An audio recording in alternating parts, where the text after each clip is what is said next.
Sekali peristiwa berkatalah Yesus kepada orang banyak dan kepada murid-muridnya, ahli-ahli Taurat dan orang-orang Farisi telah menduduki kursi Musa. Sebab itu turutilah dan lakukanlah segala sesuatu yang mereka ajarkan kepadamu.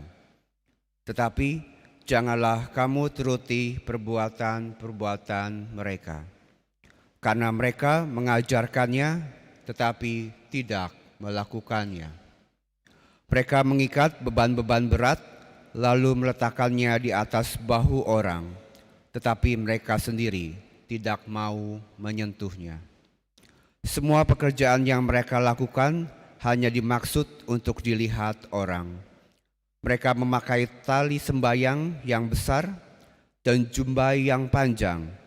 Mereka suka duduk di tempat terhormat dalam perjamuan dan di tempat terbaik di rumah ibadat. Mereka suka menerima penghormatan di pasar dan suka dipanggil rabi. Tetapi kamu, janganlah kamu suka disebut rabi, karena hanya satu rabimu, dan kamu semua adalah saudara. Janganlah kamu menyebut siapapun bapa di bumi ini, karena hanya satu Bapamu, yaitu Dia yang di surga. Janganlah kamu disebut pemimpin, karena hanya satu pemimpinmu, yaitu Kristus. Siapa saja yang terbesar di antara kamu, hendaklah ia menjadi pelayanmu. Siapa saja yang meninggikan diri, ia akan direndahkan. Dan siapa saja yang merendahkan diri, ia akan ditinggikan. Demikianlah sabda Tuhan. Terpujilah Kristus. Setiap kali kita mengikuti misa di Paroki Redemptor Mundi ini, sebelum misa dimulai, biasanya komentator akan memperkenalkan siapa romo yang akan memimpin misa. Dan kalau romo itu dari OP atau dari Dominikan, akan diperkenalkan dengan gelar Reverendus Pater. Apa itu Reverendus Pater? Jadi Reverendus Pater ini adalah gelar yang diberikan Gereja Katolik kepada imam yang berasal dari tarekat, ordo atau kongregasi seperti Ordo Dominikan, CM, Jesuit, Fransiskan dan sebagainya. Yang artinya apa? Reverendus Pater itu dari bahasa Latin yang artinya Bapak yang terhormat. Bapak yang terhormat. Dan gelar ini sedikit berbeda dengan gelar yang diberikan kepada imam-imam projo. Kalau imam projo gelarnya bukan RP tapi RD, yang singkatan dari Reverendus Dominus. Reverendus Dominus yang artinya Tuan yang terhormat. Jadi kalau RP Reverendus Pater itu Bapak yang terhormat, tapi untuk imam projo gelarnya RD, Reverendus Dominus, yang artinya Tuan yang terhormat. Jadi bedanya hanya antara Bapa dan Tuan. Mengapa yang imam projo ini disebut Tuan? Karena imam projo atau diosesan ini yang punyanya keuskupan. Jadi mereka ini tuannya yang ada di paroki. Sedangkan kita yang Dominikan seperti saya disebut Bapa yang terhormat.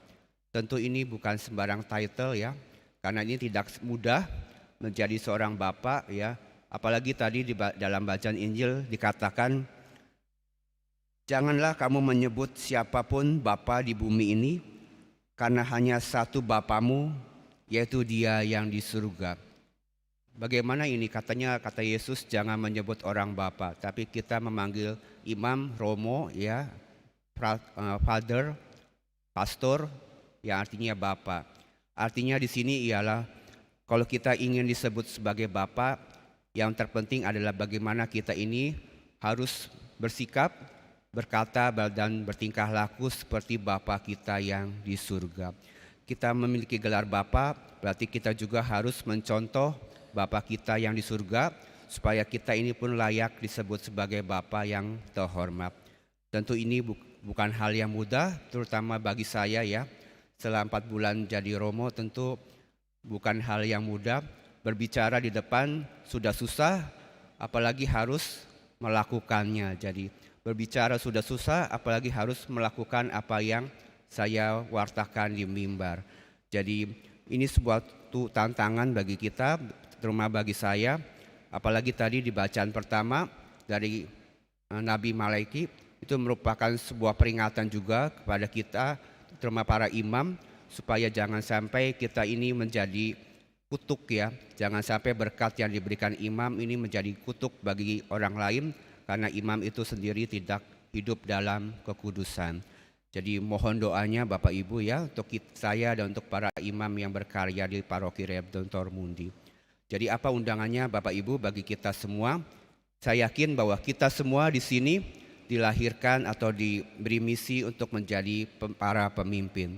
Setidaknya menjadi pemimpin bagi diri kita sendiri.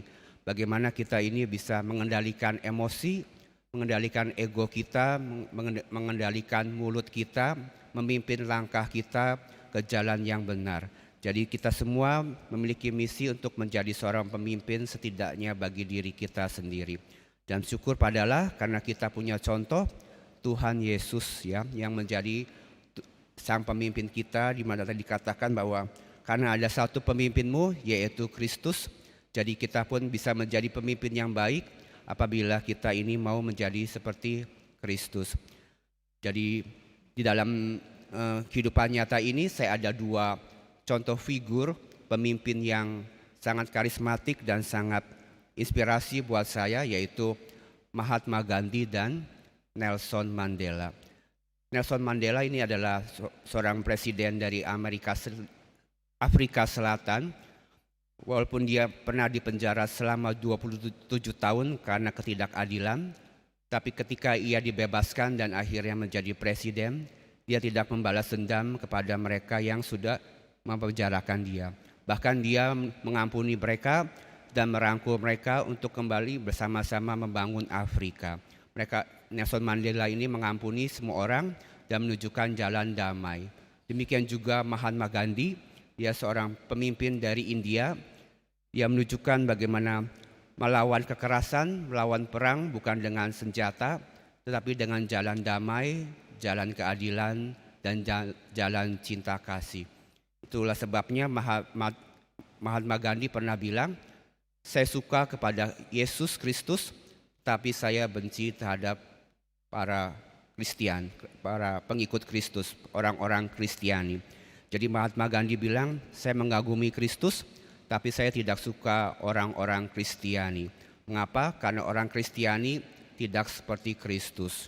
Hal ini didasari mengapa? Karena waktu itu Inggris yang notabene adalah orang-orang Kristiani begitu kejam menyiksa dan membunuh warga sipil di India. Jadi sekalipun mereka ini orang Kristiani, tapi mereka ini melakukan kekerasan dan banyak melakukan tindakan yang tidak baik di India. Jadi apa undangannya Bapak Ibu? Semoga kita jangan menjadi batu sandungan bagi orang lain. Seorang Kristiani ini menjadi sorotan seperti seorang imam ya, yang menjadi pusat perhatian ribuan umatnya ya.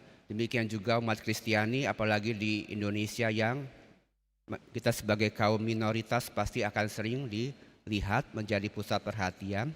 Jadi semoga kita jangan menjadi batu sandungan, tapi biarlah kita mau menjadi seperti Kristus yang rendah hati, selalu memilih jalan damai dan penuh kasih sayang. Semoga demikian, Tuhan memberkati.